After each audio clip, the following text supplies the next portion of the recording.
नमस्ते बच्चों, आज हम कक्षा 8 का पाठ 18 टोपी के प्रश्न उत्तर करने जा रहे हैं। तो शुरू करते हैं। प्रश्न 1, गवरिया और गवरा के बीच किस बात पर बहस हुई और गवरिया को अपनी इच्छा पूरी करने का अवसर कैसे मिला? आपको पता होगा गवरिया यहाँ पे गोरैया चिड़िया है और गवरा नर गोरैया चिड़िया। ठीक है, अब इसका उत्तर देखिए।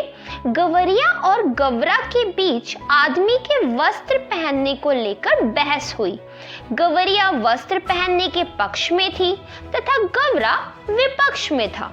गवरिया को आदमी द्वारा रंग बिरंगे कपड़े पहनना अच्छा लग रहा था, जबकि गवरा का कहना था कि कपड़े पहन लेने के बाद आदमी बदसूरत लगने लगता है। बच्चों, यहाँ पर गोरैया और नर गोरैया, मादा गोरैया और नर गोरैया दोनों मिलके आदमी के कपड़े पहनने पर बहस कर रहे हैं। जो मादा गोरैया थी उसे अच्छा लगता था कि लोग रंग बिरंगे कपड़े पहनते हैं, लेकिन नर गोरैया को ये चीजें पसंद नहीं थी। वह कहता था कि इससे आदमी और भी ज्यादा बदसूरत हो जाता है। कपड़े पहन लेने के बाद आदमी की कुदरती खूबसूरती ढक जाती है। उसी बहस के दौरान गवरिया ने अपनी टोपी पहनने की इच्छा को व्यक्त किया। उसकी इच्छा तब पूरी हुई जब एक दिन घूरे पर चुगते चुगते उसे रुई का एक फाहा मिल गया। अब प्रश्न 2 देखिए। टोपी बनवाने के लिए गवरिया किस किस के पास गई? टोपी बनने तक के एक एक कार्य को लिखिए।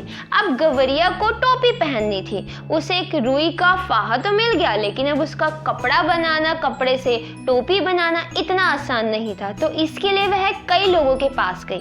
तो अब देखते हैं। टोपी बनवाने के लिए गवरिया धुनिया के पास गई। धुनिया होते हैं जो रुई को डंडी से मार मार के बैठाता है।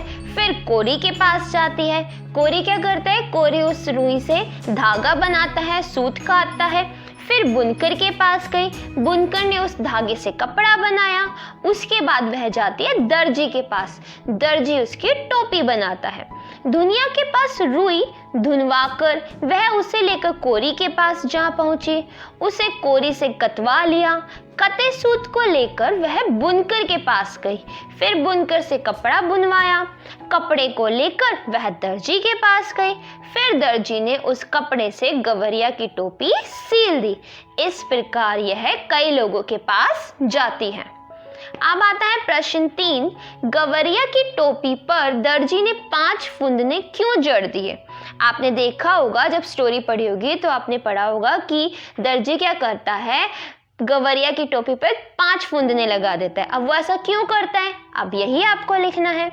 गवरिया की टोपी पर दर्जी ने 5 फुंदने लगाए क्योंकि दर्जी को वाजिब मजदूरी मिली थी। क्योंकि जो दर्जी था उसे वाजिब मजदूरी मिल गई थी। क्या कहा था? गवरिया ने कहा था कि इस कपड़े में से आधा कपड़ा तुम रख लो और आधा कपड़ा मेरा कर दो। मतलब इस कपड़े की 2 टोपी बना दो, एक टोपी तुम रख लेना और एक टोपी मेरे लिए। तो ये दर्जी को सौदा बहुत अच्छा लगा, इसलिए वह खुश हो गया।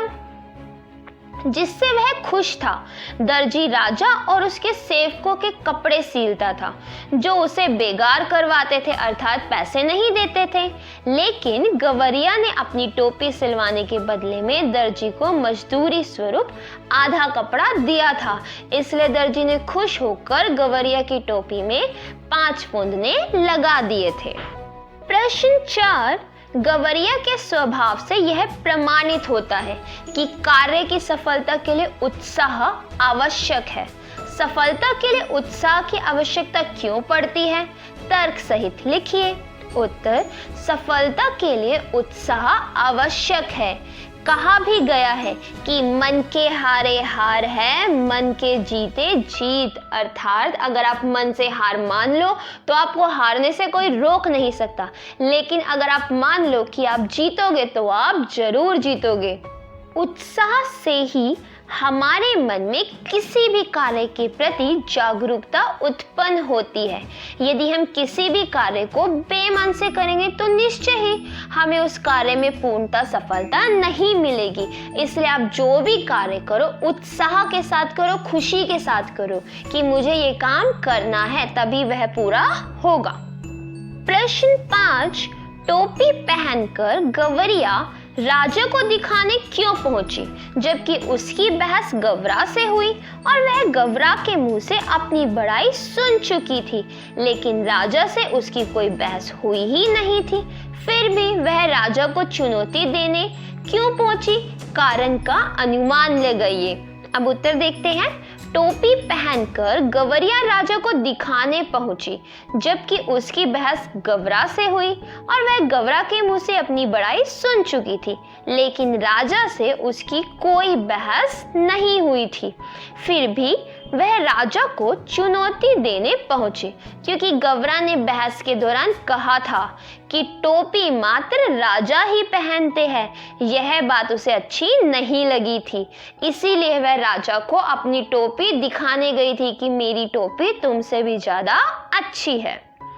प्रश्न 6, यदि राजा के राज्य के सभी कारीगर अपने अपने श्रम का उचित मूल्य प्राप्त कर रहे होते, तब वे गवरिया के साथ उन कारीगरों का व्यवहार कैसा होता।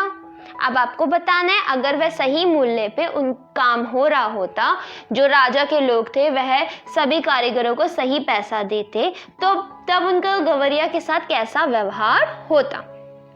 उत्तर, यदि राजा के राज्य के सभी कारीगर अपने अपने श्रम का उचित मूल्य प्राप्त कर रहे होते, तब गवरिया के साथ उन कारीगरों का व्यवहार सामान्य होता और सर्वप्रथम वह राजा का काम करते, क्योंकि उनका काम ज्यादा था।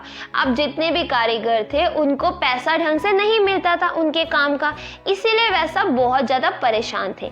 लेकिन जब गवरिया ने कहा कि मेरी आधी चीज तुम रख लो, तो वह बहुत खुश हुए और उन्होंने गवरिया का काम बहुत ज्यादा खुशी से किया।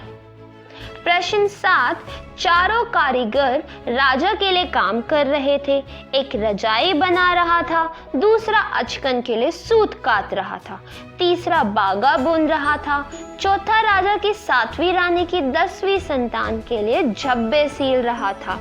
उन चारों ने राजा का काम रोककर गवरिया का काम क्यों किया।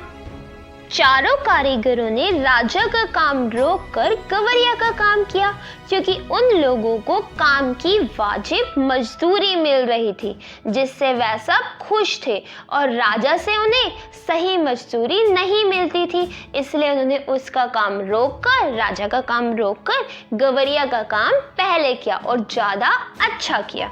तो बच्चों, ये प्रश्न उत्तर यहीं पे समाप्त होते हैं। उम्मीद है आप सबको समझ आए होंगे। कोई भी डाउट हो आप कमेंट बॉक्स में सवाल पूछ सकते हो। वीडियो पसंद आई लाइक करना और चैनल को सब्सक्राइब करना मत भूलना। धन्यवाद।